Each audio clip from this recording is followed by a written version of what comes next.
December 24th, 1941. The South China Sea rolled black and glassy under a moon smothered by haze. Inside the steel belly of the submarine USS Seadragon, the air was thick with diesel fumes, sweat, and the taste of tension. Commander Tyrrell D. Jacobs pressed his face against the periscope, its icy rim biting into his cheek. Ahead, framed in the circle of green light, two Japanese freighters moved steadily across his line of fire fat, slow silhouettes lit faintly by the reflection of their own deck lamps. Range 1,000 yards. Angle on the bow, 090. Set depth, 8 feet, Jacobs ordered. Fire 1. The control room shuddered as the compressed air hissed. The torpedo streaked away into the dark, a gleaming streak of bubbles visible for only a heartbeat through the periscope lens. Then, silence. The men leaned forward, counting seconds. "Stand by for impact," whispered the exec. Nothing.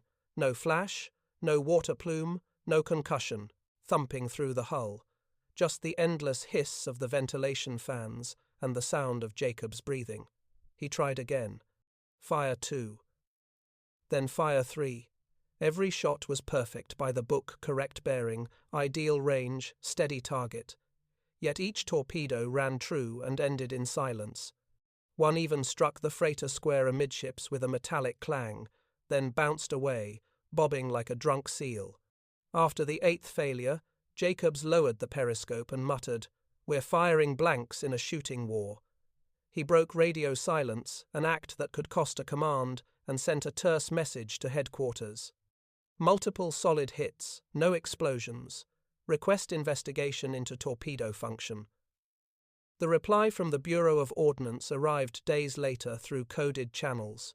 No evidence of torpedo defect. Probable operator error or poor fire control solution. It was the first of hundreds of such exchanges that would define the opening years of America's undersea war. The Mark 14 torpedo was supposed to be a masterpiece of naval engineering. Designed during the lean interwar years at the Naval Torpedo Station in Newport, Rhode Island, it was sleek, complex, and ruinously expensive. The brass called it the Wonder Weapon.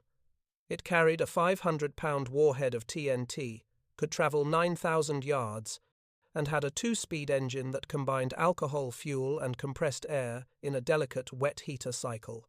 It was the culmination of 15 years of work and millions of dollars in peacetime budgets, every inch of it tested, logged, and certified as perfect.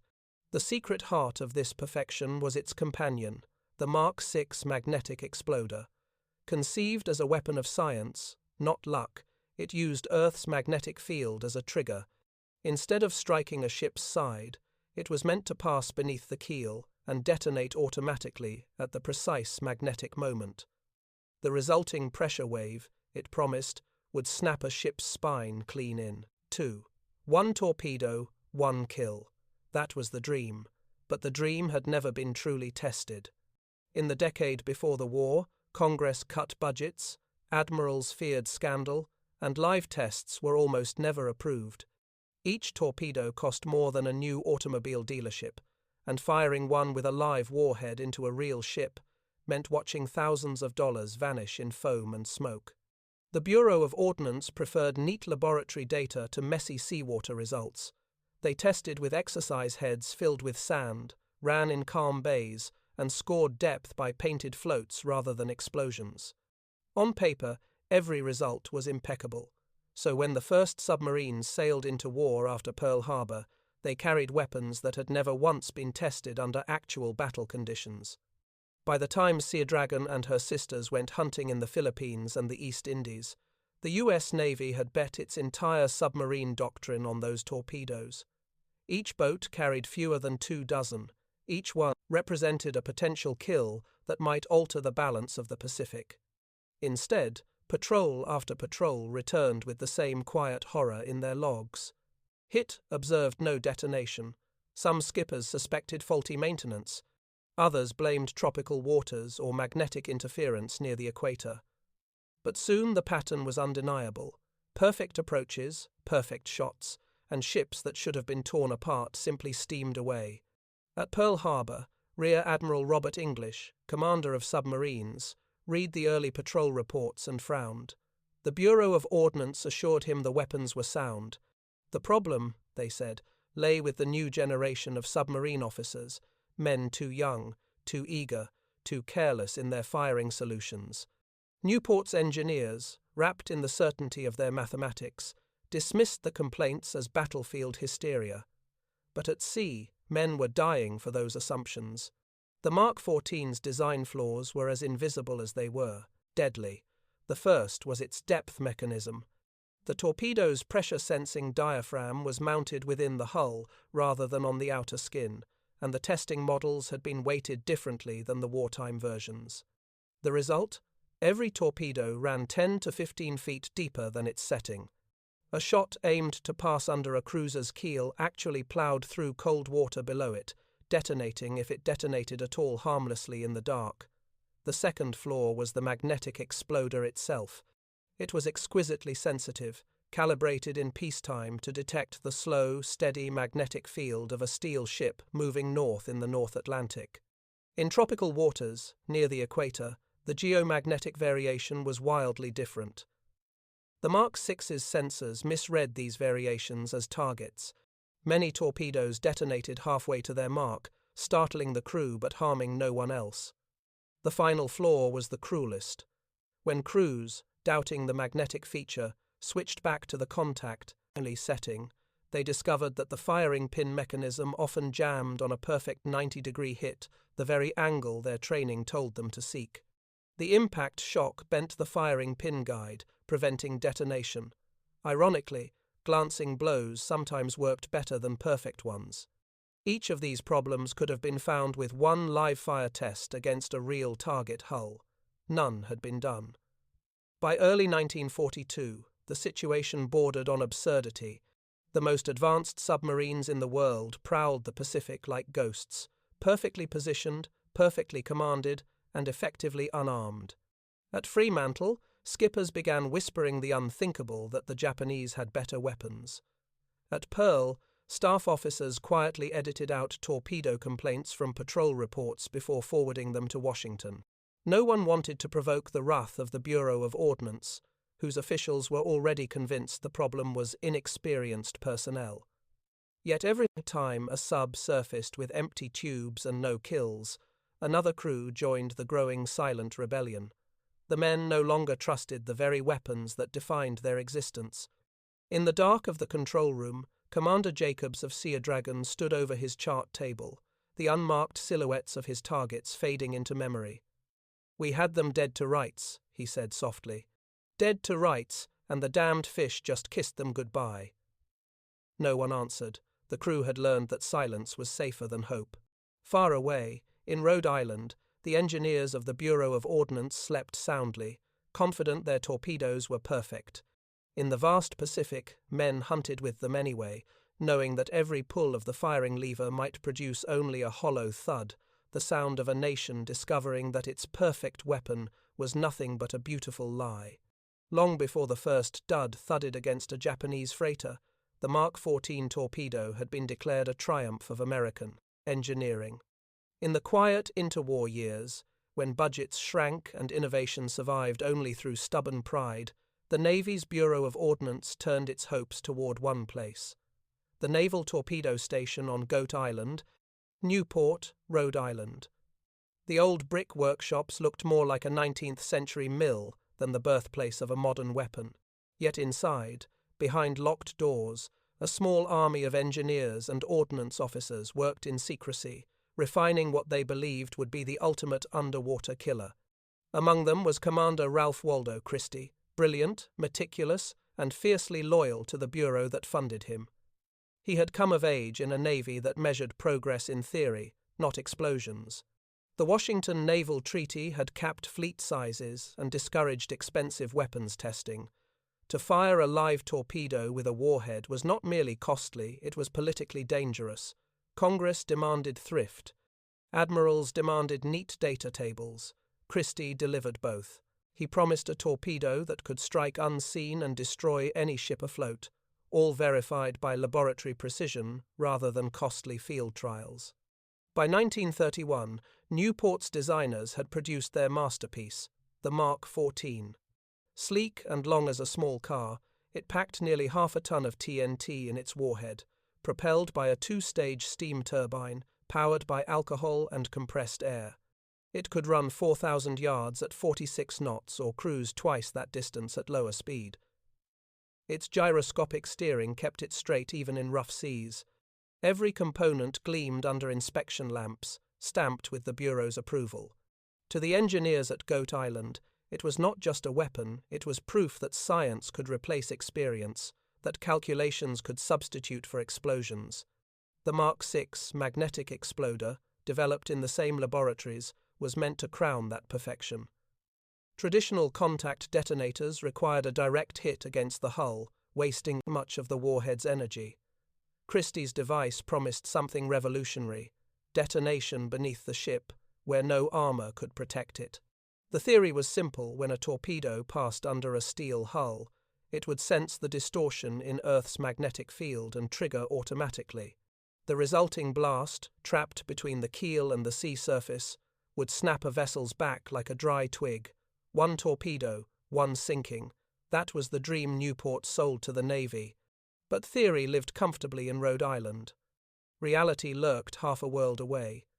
Testing conditions at Newport were immaculate: smooth water, calm weather, short ranges, and inert warheads.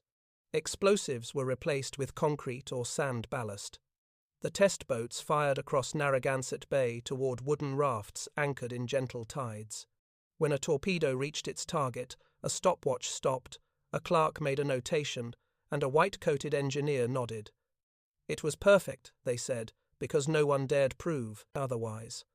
Between 1931 and 1941, only a handful of live warhead tests were authorized, and none at full speed against an armored ship. The cost was prohibitive.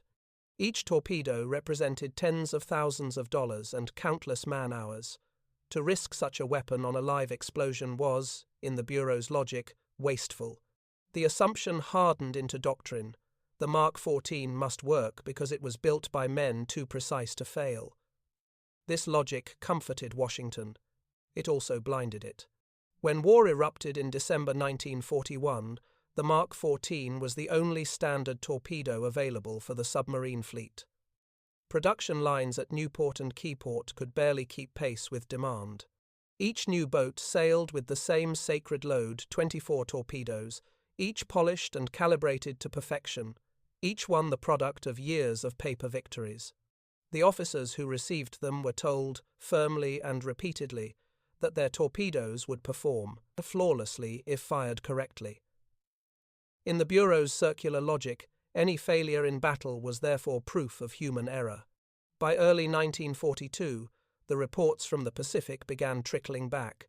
Premature detonation, ran under target, struck but failed to explode. In Newport, clerks filed these away under operator complaint. Christie himself, now serving in the Pacific as a flag officer, continued to defend his creation. To admit fault would mean professional ruin and, worse, the collapse of faith in the entire ordnance system. At sea, the men who relied on those weapons saw it differently.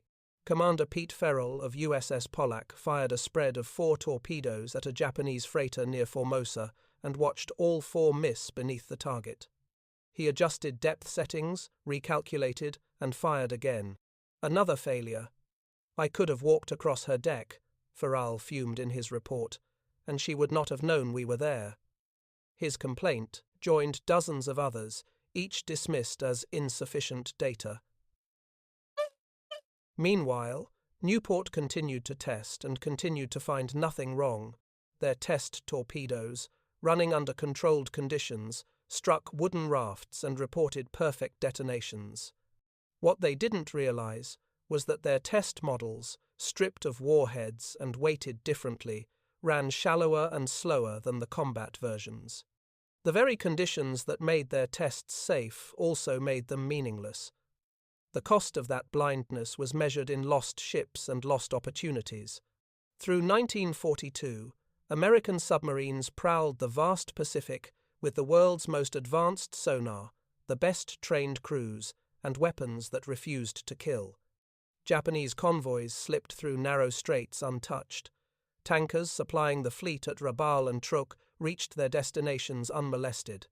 Each failed patrol meant more soldiers, more munitions, more fuel feeding the Japanese war machine. Within the submarine force, bitterness grew. Some officers began quietly overriding official doctrine, disabling the magnetic exploders and setting depth controls shallower than ordered. Others improvised repairs in their torpedo rooms, filing down firing pins, adjusting arming vanes, or substituting springs scavenged from other equipment. These field modifications were technically illegal, but desperation outran discipline. The men who risked their lives underwater no longer trusted the laboratories above it. At Newport, word of these unauthorized changes leaked back through official channels. The reaction was outrage. A senior ordnance officer thundered, "They are sabotaging the fleet's most sophisticated weapon." In truth, the fleet was sabotaged long before, not by rebellion, but by the complacency of its designers. By mid-1942, a few quiet voices in the Pacific began to gather data systematically. Rear Admiral Charles Lockwood, commanding submarines in the Southwest Pacific, started compiling every failure report he could find. He charted torpedo tracks, target depths, and detonation patterns. The pattern that emerged was undeniable. The Mark 14 was not the miracle the Bureau had promised. It was a flawed, temperamental machine that worked beautifully in theory and disastrously in war. But proving that truth, and forcing the Bureau of Ordnance to admit it, would take another year of failure. A mountain of wrecked torpedoes, and the fury of an entire generation of submariners who had been sent to fight with empty teeth. The weapon Newport called perfect was, in reality, a masterpiece of self-deception. It would take the Pacific Ocean itself, vast, merciless, and filled with the echoes of duds, to expose the illusion. By the summer of 1942, the submarine force of the United States Navy was fighting two wars, one against Japan and another against its own bureaucracy. The enemy wore khaki and worked behind oak desks in Washington, at the Bureau of Ordnance. In the cramped control rooms of the Pacific, where torpedo wakes drew white scars across black water, men whispered bitter jokes about Newport's perfect weapons. Commander Tyrell Jacobs of USS Seadragon had already made his disbelief official. On his second war patrol, he risked a court-martial by breaking radio silence to report multiple dud hits on Japanese ships off Mindanao. When questioned later, he did not soften his words. "The Bureau of Ordnance," he said bluntly, "is sending us to war with firecrackers." His message traveled from Pearl Harbor to Washington, where it was quietly filed under operator error case closed. The same pattern unfolded across the fleet. Each new submarine commander went to sea, believing his predecessors must have been unlucky. Each returned with the same reports: torpedoes that exploded prematurely or not at all, hits that dented hulls but left targets steaming away, unharmed. Each report met the same bureaucratic shrug. The Bureau's engineers had graphs, tables, and 20 years of laboratory data proving the Mark 14's perfection. It was the men who were flawed, they said, not the weapon. On the other side of the world, the frontline commanders began to reach the limits of patience. In Fremantle, Australia, where the exhausted boats of the Asiatic fleet found refuge, Rear Admiral Charles Lockwood was compiling a private dossier. As commander of submarines, Southwest Pacific, he read every patrol report personally. Each dud was logged with its date, target, sea state, and range. The pattern was inescapable. "It isn't poor shooting," Lockwood told his staff. "It's bad torpedoes." Lockwood was cautious by temperament, but honest to the bone. He understood what it meant to accuse the Bureau of Ordnance of negligence. Newport's torpedo station had become a fortress of professional pride, protected by decades of political favor and by officers who had spent their careers designing the very weapons now failing in combat. To challenge their authority was to challenge the Navy's own chain of command. Still, Lockwood's submariners were risking their lives for every shot. He owed them truth more than decorum. By early autumn, his patience ran out. He ordered live tests, real torpedoes, with real warheads fired against the coral cliffs outside Brisbane Harbour. When the first Mark 14 exploded prematurely halfway to the target, the crewmen watching from the deck muttered curses that needed no translation.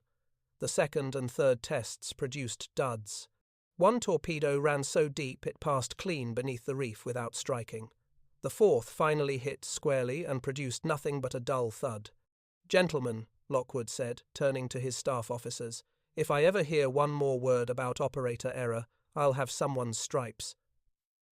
He radioed Pearl Harbor and reported his findings, directly to Admiral Chester Nimitz, then Commander-in-Chief Pacific Fleet. Nimitz, himself a submariner by training, listened in silence. He had already read the patrol reports. He knew the math: dozens of confirmed hits, almost none producing results. The numbers were too consistent to be coincidence, but until there was physical proof, Washington would not act. Physical proof arrived, ironically, from desperation. In May of 1942, Lieutenant Commander Tyrrell Jacobs took Sargo on another patrol near the Celebes. During a night attack on a convoy, one of his torpedoes struck a small freighter amidships and failed to detonate. Instead, it lodged in the hull. The Japanese vessel, unaware of its death sentence, continued steaming. Jacobs trailed it until dawn, surfaced, and finished the target with deck gunfire. Then he maneuvered close enough to photograph the torpedo embedded in the wreck before it sank. The images, developed aboard Sargo, showed the dented nose of a Mark 14 clearly visible, unexploded, intact, a mute accusation against its creators. Jacobs' photographs traveled through command channels, copied and recopied until even the clerks at Pearl Harbor could quote the image. They became evidence, irrefutable and humiliating, that the fault lay not with the men who fired, but with the weapon itself. Still, the Bureau resisted. When Lockwood forwarded Jacobs' data to Newport, the official reply was astonishing in its confidence: field reports inconclusive. Recommend continued testing under controlled conditions. Newport's controlled conditions, smooth water, dummy heads, short ranges, were exactly what had concealed the defects in the first place. Meanwhile, the toll mounted. Commander Howard W. Gilmore of USS Growler attacked a Japanese destroyer off Rabaul with 4 torpedoes. 3 ran deep and missed. The 4th exploded prematurely and betrayed his position. Gilmore barely escaped a savage depth charging. Captain Willard Lafon of USS S-44 sank his target only by surfacing and using the deck gun after 4 consecutive torpedo duds. Even the most aggressive commanders began rationing their shots, firing single torpedoes instead of spreads, fearful of wasting precious ammunition on useless weapons. Rumors spread through the fleet that the old pre-war Mark 10 torpedoes, slower, shorter ranged, but simpler, worked better. Boats, lucky enough to have them, clung to them like relics. Engineers at Pearl began swapping exploder mechanisms between the old and new models, desperate to find combinations that worked. The torpedo rooms of the Pacific became laboratories of defiance. In June, Lockwood sent a coded message to Washington that read less like a report and more like an ultimatum. The Bureau's torpedoes are failing at an alarming rate. Submarines are being placed in jeopardy for lack of reliable weapons. I request permission to conduct unrestricted live-fire tests against obsolete ships. The answer came weeks later, bland and bureaucratic. Request denied, pending review. Lockwood's response was to ignore it. In July, on the remote coast of Western Australia, the submarine USS Muskellunge fired 2 live torpedoes into the rusting hulk of USS Sturgeon. Both ran roughly 10 feet deeper than their settings. The magnetic exploders fired early, bursting harmlessly in the water. When the range crew recovered the remnants, the evidence was impossible to deny. The depth mechanisms were miscalibrated. Lockwood sent the results straight to Pearl Harbor and then to Nimitz himself. The next day, an order went out to all submarines under his command, effective immediately, deactivate the magnetic feature of Mark 6 exploders, set depth controls to 0. Compensate accordingly. It was the first direct challenge to the Bureau of Ordnance from the front lines of the war. The rebellion had begun. In Washington, Buord reacted with fury. To the engineers of Newport, Lockwood's order was nothing short of mutiny. They accused him of undermining confidence in the Navy's most advanced weapon. But Lockwood, far from cowed, doubled down. "We're fighting a war out here," he told visiting inspectors. "If your gadgets don't work, we'll fight without them." And they did. Within months, submarine patrols under his command began scoring genuine sinkings, modest at first, but real. By removing the magnetic exploder and setting shallower depths, the torpedoes finally started to hit where they were aimed. Yet the victory was partial. Even with the magnetic mechanism disabled, too many torpedoes still struck with a dull, useless thud. The third and most stubborn defect, the faulty contact exploder, remained unsolved. For now, Lockwood had won a small battle. The larger war, against both the Japanese and the engineers of Newport, was still raging. As he wrote in his diary that autumn, "Our submarines are the sharpest knives in the Navy's drawer. It's a pity someone back home forgot to sharpen the blades." By the spring of 1943, Rear Admiral Charles Lockwood's quiet rebellion had hardened into open defiance. Submarine commanders under his Pacific command no longer bothered pretending their weapons were trustworthy. Patrol reports now read like confessions of despair. Hit amidships, no detonation. 2 solid strikes, both duds. The Bureau of Ordnance continued to insist that no fundamental defect existed, but in the dark silence of their boats, the skippers knew better. Then, in June of that year, one officer's patience finally detonated literally. Lieutenant Commander Dudley "Mush" Morton, skipper of USS Wahoo, had become famous for aggression. He had already sunk multiple Japanese ships by daring surface attacks when his torpedoes failed, but his first patrol of the year ended in humiliation. 6 perfect shots, 6 duds. When Morton returned to Pearl Harbor, Lockwood was waiting on the Palissy pier. "You're not alone, Mush," he told him. "We're going to prove it once and for all." The man who would do the proving was Commander John "Babe" Brown, engineering officer at Pearl's submarine base. Brown had studied every report, every dud, every fragment of recovered torpedo casing. He was convinced the magnetic problem was only half the story. "The contact pistols know better," he said flatly. "It can't take a square hit." Lockwood gave him permission to test. On June 21, 1943, in the calm waters of Kahulawe Island, Brown and a team of ordnance technicians prepared 3 live Mark 14s. One was set for a normal magnetic detonation, one for contact only, and the third stripped open to show its firing mechanism. They fired the first torpedo toward the sea cliffs at measured range. It exploded halfway to the target premature, as expected. The second hit squarely at a perfect 90-degree angle and thudded. No, explosion. Brown ordered a 4th shot, angled to graze the target rather than strike head-on. This one detonated instantly, tearing a geyser of white water against the cliff. That single observation explained a year of failure. The contact pistol's firing pin was driven forward by inertia upon impact, meant to strike a detonator cap and set off the main charge.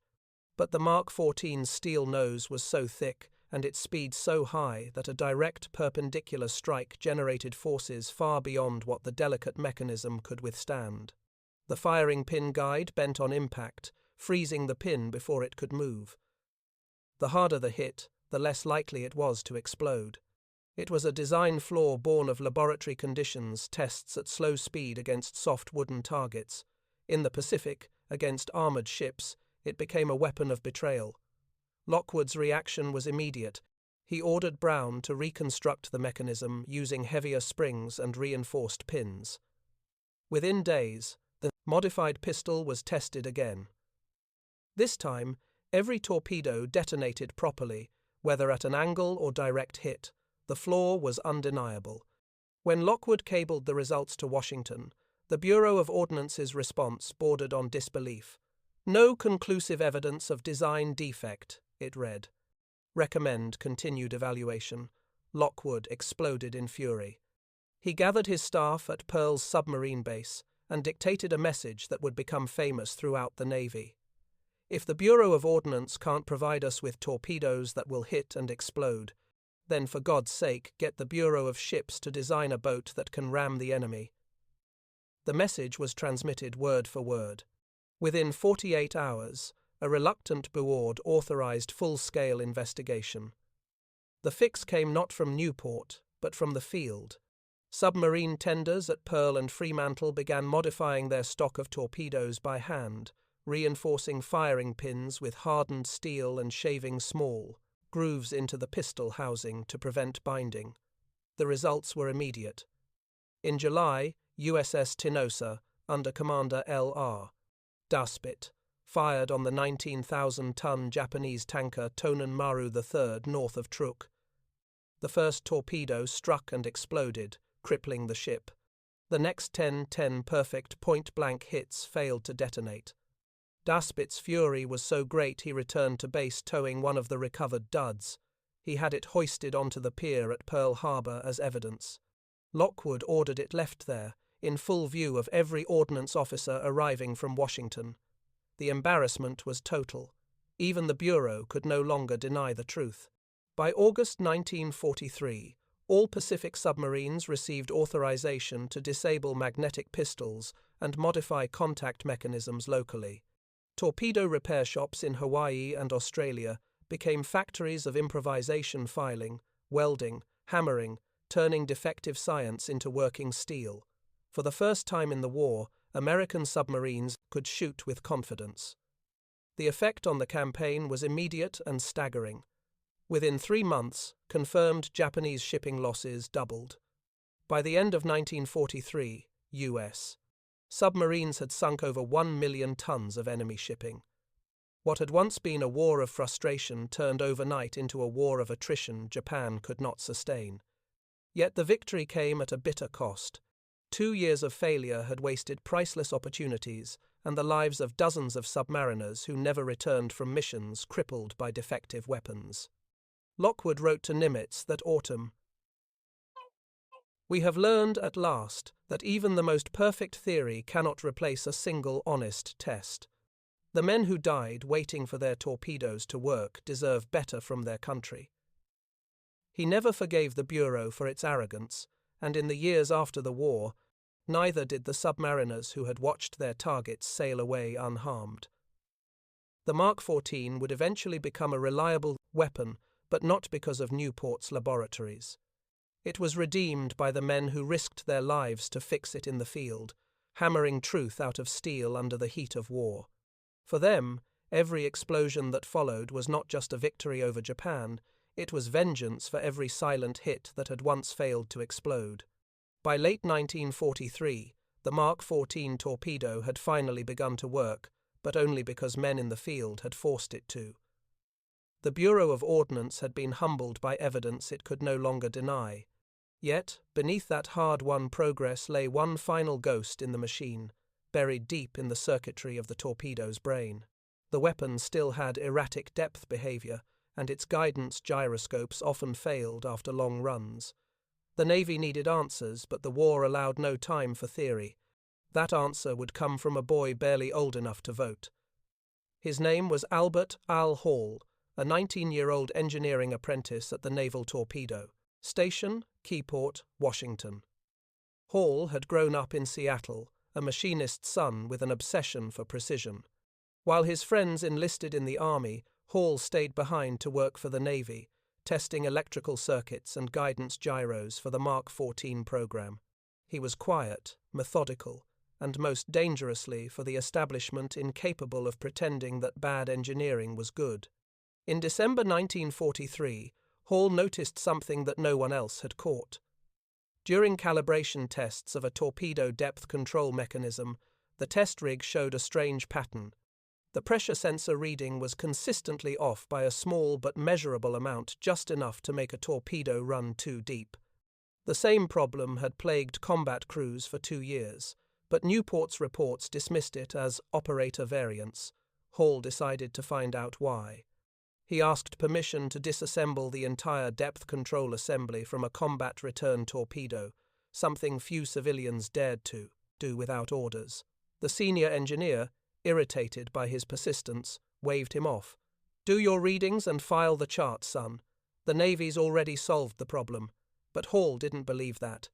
That night, working alone under the flickering fluorescent lamps of the Newport test shed, he noticed the difference between the test rig and the field assembly. The internal pressure bellows the heart of the depth.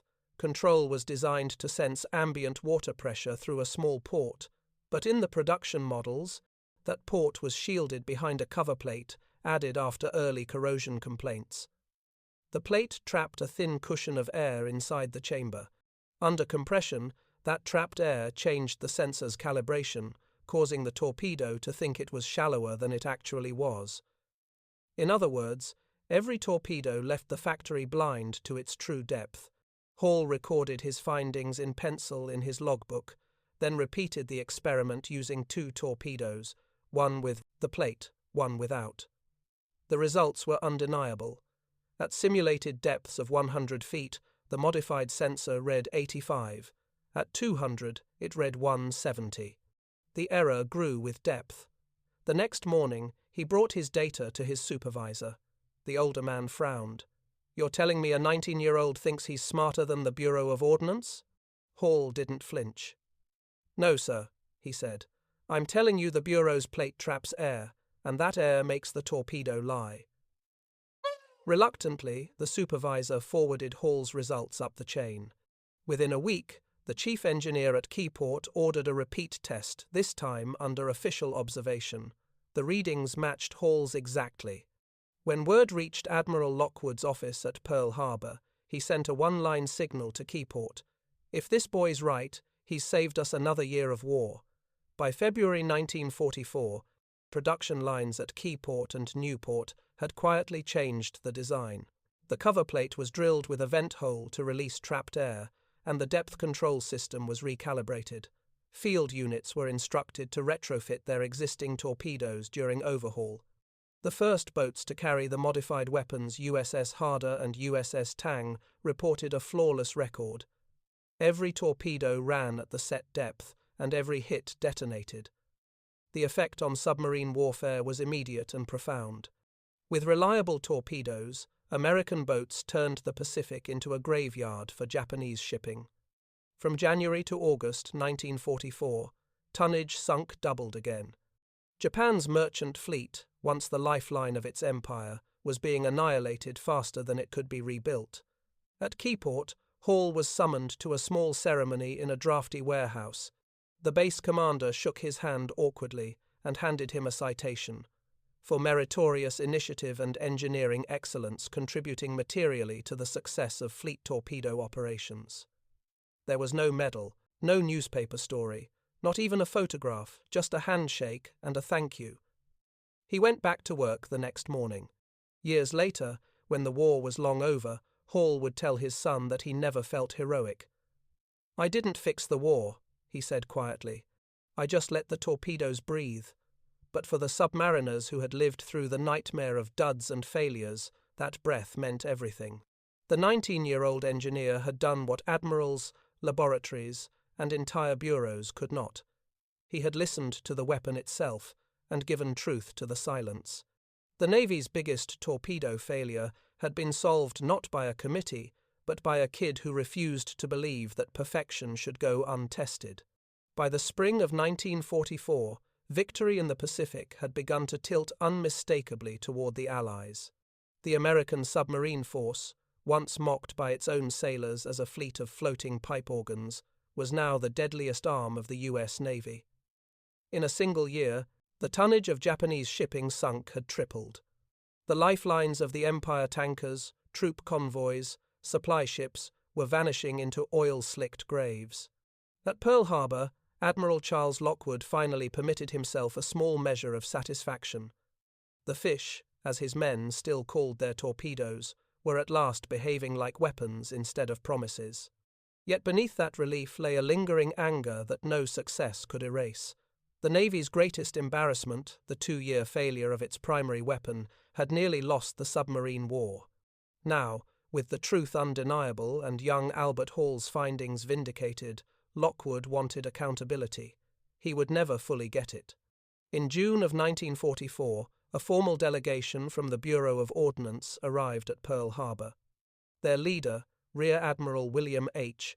Spike Blandy, was an ordnance man of the old school, sharp-tongued, brilliant, and utterly convinced that scientific control, not field, improvisation, kept the Navy strong.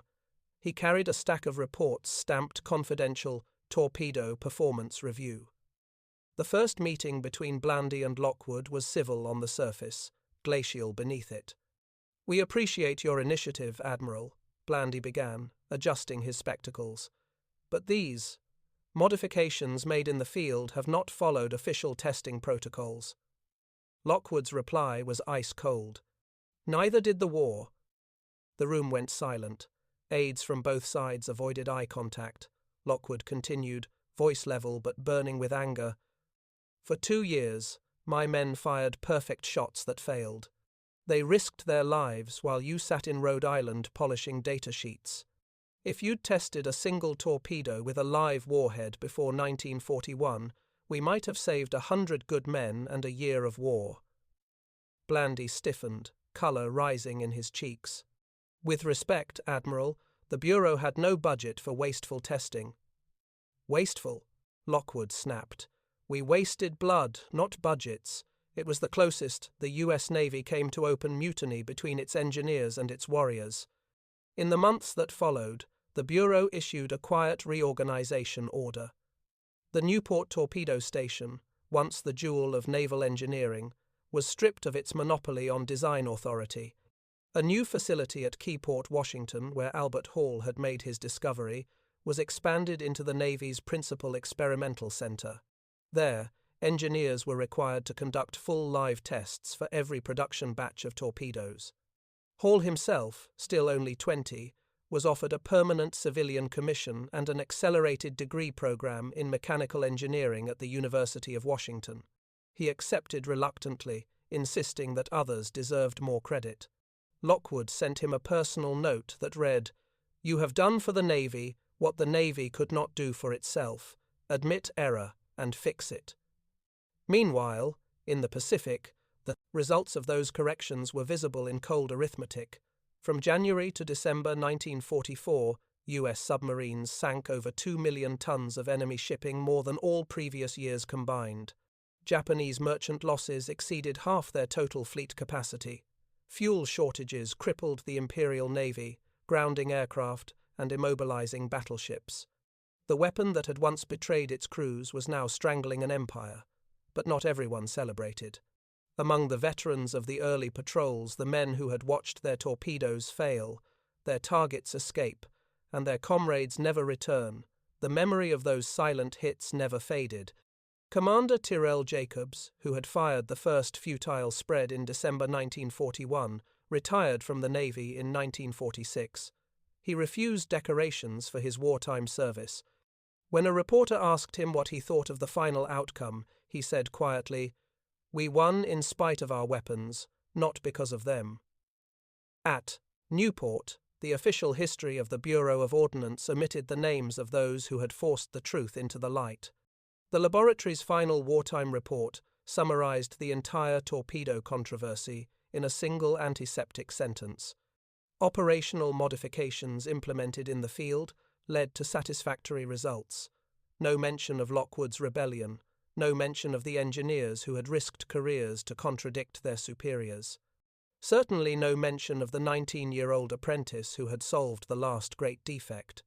Yet, among the submariners, the story spread by word of mouth, repeated in wardrooms and reunions long after the war. "Some kid at Keyport," they'd say, "found the bubble in the belly that made the fish swim too deep." To them, that nameless boy became a symbol of something larger, the belief that truth, once found, could not be denied, no matter how powerful the system it embarrassed. In the end, the reckoning of Newport was not a court-martial or a scandal in the papers. It was a quiet revolution of method. Never again would the Navy field a weapon without live testing. Never again would laboratory perfection stand unchallenged by combat reality. When Admiral Lockwood retired in 1947, he addressed the graduating class at the Naval Submarine School in New London. His final words became legend among submariners. "The torpedo taught us humility. It taught us that no equation, no budget, no bureaucracy can replace a man's willingness to ask, does it truly work?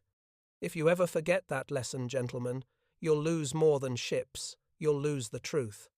And somewhere in the archives at Keyport, in a yellowing notebook marked Depth Control Tests, December 1943, a single line remains penciled in a young man's handwriting.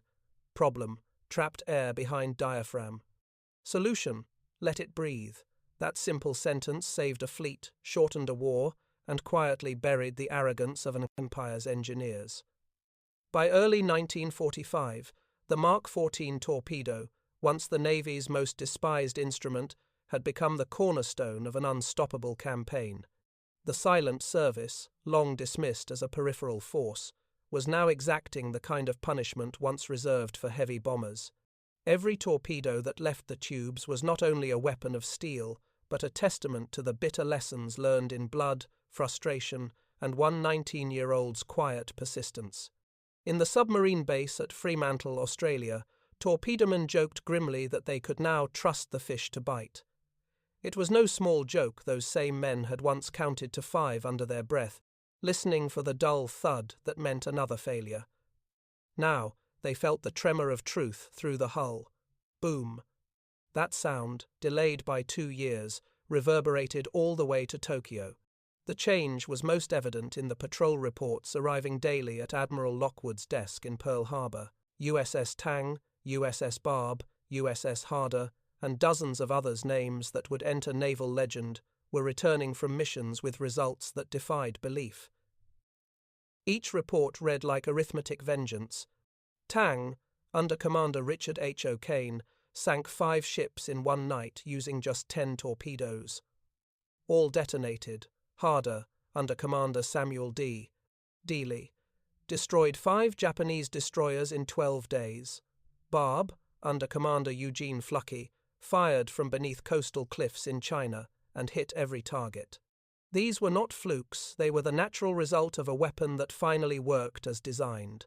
The physics behind those victories were elegantly brutal. The Mark 14 carried a 645-pound warhead of Torpex, a high-explosive 50% more powerful than TNT. Its magnetic and contact pistols, now corrected and tested in live trials, ensured reliable detonation, whether the target was hit amidships, beneath the keel, or along the stern. The depth control system, freed from the air bubble that Albert Hall had identified, allowed skippers to fire with mathematical precision. American submarines no longer fired spreads in desperation. They fired in confidence. The results devastated Japan's maritime lifelines. In 1943, Japan had imported 15 million tons of raw material. By late 1944, imports had fallen to less than 3 million. Factories in Osaka and Nagoya went idle for lack of oil and iron. Coastal cities began rationing rice because merchant convoys could no longer survive the voyage from Southeast Asia. Japanese convoy commanders gave their submariners a new, fearful nickname, the long-nosed sharks. In post-war interrogations, captured naval officers admitted that the destruction of merchant shipping, not air raids, not bombings, had broken the empire's ability to fight. Vice Admiral Takijiro Onishi, architect of the kamikaze strategy, later said, "We had no fuel for our aircraft. The Leif, American submarines destroyed more than our enemies in the skies." Each successful patrol was built on the reliability of a single device, a torpedo that had been reborn through disobedience, field testing, and a 19-year-old's pencil mark in a logbook. At Keyport, Washington, the Naval Torpedo Station ran day and night, producing and testing the new generation of Mark 14s. Albert Hall, now promoted to junior engineer, supervised calibration crews. Every 10th torpedo was fired in live underwater trials against a target hulk in Puget Sound. The results were tabulated in thick ledgers that would later fill entire archive rooms. 97% detonation reliability, depth error less than 2 feet. The same Bureau of Ordnance that once resisted field testing now required it. Bureau officials spoke in careful phrases about continuous improvement, but the younger engineers at Keyport knew the truth. A cultural revolution had taken place. The Navy had learned that science without skepticism was as dangerous as war without strategy. For Hall, the work remained personal. "Each torpedo we test," he wrote in his 1945 notes, "is another life saved somewhere out there." He never saw the faces of the submariners who used his corrected depth control, but in the war's final months they felt his work in every detonation that turned darkness into flame. In the spring of 1945, as U.S. submarines prowled the home waters of Japan, their captains reported a new kind of silence. There were fewer targets to find. The Empire's merchant fleet, once numbering over 6,000 ships, had been reduced to barely 1,000, many of them crippled hulks. The sea itself seemed empty. On August 15, 1945, when Emperor Hirohito's surrender was broadcast over Tokyo radio, most submariners heard the news while still at sea. In the control rooms, men looked at one another in disbelief. For some, the victory was bittersweet. They had spent years firing broken weapons into the abyss, watching good men die for bad engineering. But they had lived long enough to see the ocean turn in their favor. At Pearl Harbor, Admiral Lockwood sent a final coded message to all boats at sea. "Job well done. The war is over." The torpedoes finally ran true. In the decades that followed, the Mark 14 became a symbol of both triumph and humility. Historians would later call its story the most expensive lesson in naval engineering ever learned. A weapon built in arrogance had been redeemed by honesty, persistence, and one 19-year-old's refusal to accept official truth. When Albert Hall retired from the Navy's engineering service in 1978, a younger officer asked him what he remembered most about the war. Hall thought for a long moment, then smiled faintly. "I remember the first time a torpedo hit and exploded the way it was supposed to," he said. "The sound went through the water like thunder. That's the sound of truth working." And with that, the story of America's torpedo, born in failure, perfected in defiance, became part of the quiet legend of the silent service. A victory not of destruction, but of correction, not of force, but of finally getting it right. When the last submarines returned from the Pacific in the autumn of 1945, their decks were crowded not with the spoils of battle, but with ghosts, the memory of men who had gone to war with weapons that had failed them. The Mark 14 torpedo, reborn through hard lessons, now carried a legend as heavy as its warhead, the weapon that had nearly lost the war before it helped win it. Admiral Charles Lockwood called it the longest-running battle fought entirely below the surface, not against the Japanese Navy, but against the U.S. Navy's own bureaucracy. What he meant was simple. The fight to make truth visible beneath layers of authority and arrogance had cost as much courage as any convoy attack. By the war's end, the numbers told a paradoxical story. The American submarine force, just 2% of the Navy's personnel, had sunk over 55% of Japan's merchant shipping. More than 1,400 ships had gone to the bottom, their destruction cutting the Empire's arteries of oil, steel, and food. Yet behind that victory were the 2 disastrous years when those same submarines, firing the same torpedoes, had produced almost nothing. Those early failures had not been mere statistics. They had been moments of disbelief, recorded in terse logbooks. Hit observed. No detonation. 4 torpedoes fired all duds. Target escaped. The contrast between then and now weighed heavily on everyone who understood how close they had come to catastrophe. In Washington, post-war hearings began in 1946 to document the torpedo controversy. Officially, it was called a performance review. Unofficially, it was an act of quiet penance. Engineers from Newport, Keyport, and Mare Island were summoned to testify. Among them sat a 21-year-old civilian Albert Hall, his name appearing for the first time in Navy transcripts. The chairman of the committee, Senator Brewster of Maine, asked a simple question. Mr. Hall, how did you discover the final defect? Hall adjusted his tie and answered plainly, I didn't discover it, sir. The torpedoes did. I just listened to what they were trying to tell us. That line was printed in the hearing's final report, and it would be quoted in naval engineering circles for decades to come. When the hearings ended, no one was court-martialed, no careers officially destroyed. The Navy preferred redemption to retribution. But the Bureau of Ordnance, whose overconfidence had nearly doomed an entire campaign, was quietly reorganized. Future weapons development would include mandatory live-fire testing before deployment, a rule now etched into the DNA of American military engineering. By 1947, a new generation of engineers had joined the service. They studied the depth war, as it came to be called, not as scandal but as doctrine. Every torpedo, mine and missile that followed carried within it the unspoken commandment, test it for real. The Mark 18 electric torpedo, the Mark 27 acoustic homing torpedo, all were tested in full-scale conditions before being issued to the fleet. The failures of the Mark 14 had given birth to a new philosophy, one that married theory to humility. The Naval Undersea Warfare Center at Newport, established officially in 1951, was built upon that creed. Inside its labs, engineers still kept a small brass plate mounted to a bulkhead that read, "Perfection is not a claim, it is a test." Albert Hall returned there after completing his degree. Though he never sought attention, he became a quiet mentor to the younger technicians. They called him the kid who fixed the fish, and he never corrected them. In one photograph from 1957, he stands beside a disassembled Mark 14, grey-haired officers listening as the once teenage apprentice explains the workings of a pressure bellows. The caption reads simply, Newport Training Lecture Lessons Learned. Beyond the laboratories, the story rippled into every corner of the post-war Navy. Submarine commanders taught it to new officers as a warning, trust but verify.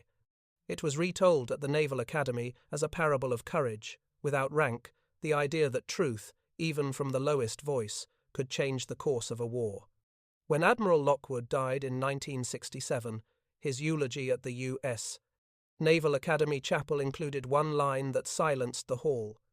He taught us that victory belongs not to those who command, but to those who question. In the front pew sat Albert Hall, now 43, his hands clasped, his eyes fixed on the flag that draped the coffin.